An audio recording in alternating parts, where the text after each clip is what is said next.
Hello, good morning, student. This is Professor Chin-Tae Kim again. Well, today I'm gonna talk about the greatest schism between Jews and Christians. Well, in response to another student email inquiry about it. As this question is relevant to everyone in the class, so I'm just copying basically my interaction with that student to you guys using this video lecture. Okay, the student asked, at what point in time were Jews and Christians distinguishable as two separate religions to people outside of those communities? Well, this is a big question actually, about which scholars still debate. However, most scholars consider the formulation of the Birkat Haminim. It's a Hebrew word in literally meaning blessing on heretics, as the moment when a definitive rupture arose between Judaism and Christianity. Birkat Haminim is, in fact, a curse on heretics that forms part of a Jewish rabbinical liturgy. It is the 12th in the series of 18 benedictions called Shemoneh Ezreh that constitute the core of a prayer service in the statutory daily standing prayer of religious Jews.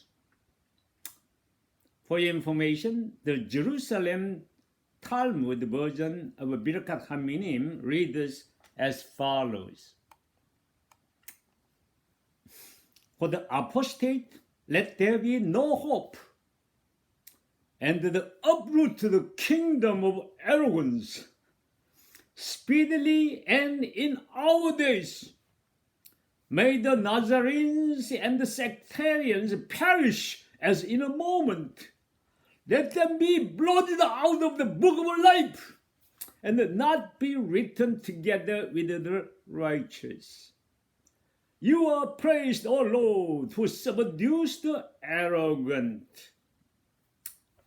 So that's English translation of the Birkat Haminim. Here, let them be blotted out of the book of life and not be written together with the righteous. Jews call themselves as the righteous.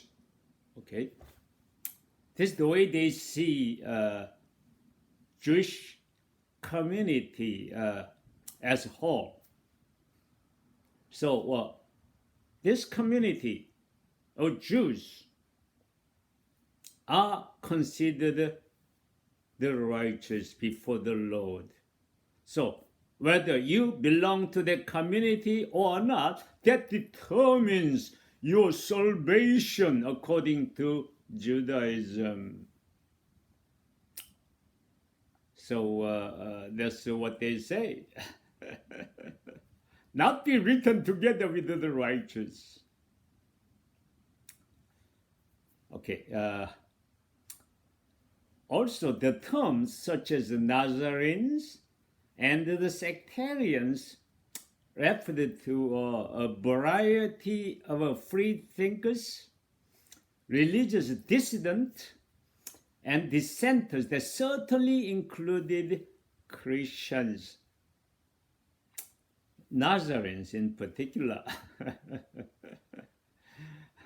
The question at the stake is then, when the 18 benedictions were introduced in the synagogue worship service, Okay, that's the key.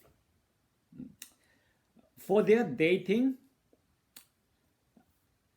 let me copy an wiki article on Birkata Minim. Very interesting.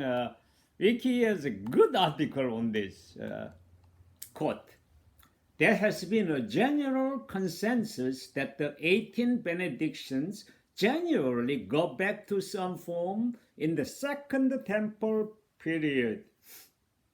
You know when what means the Second Temple period, when the Second Temple was built in Jerusalem by Nehemiah and these guys.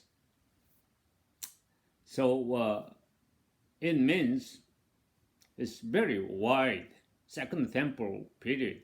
But usually they consider this perhaps in the first and second century.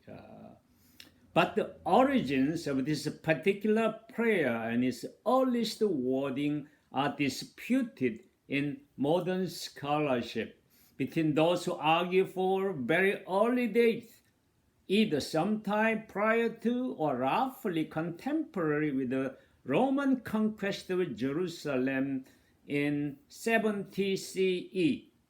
Well, CE means Christian era. It's the same thing as AD 70.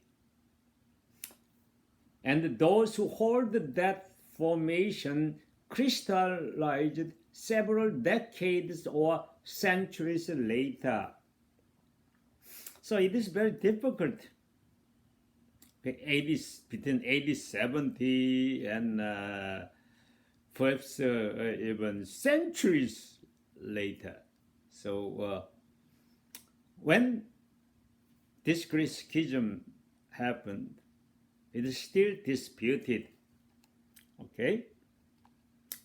Well, if you are interested in this topic, and Craig Evans has written a good article on this called Christianity and Judaism, Partings of the Ways, in the Dictionary of the Later New Testament and its Development, published by InterVarsity Press, IVP.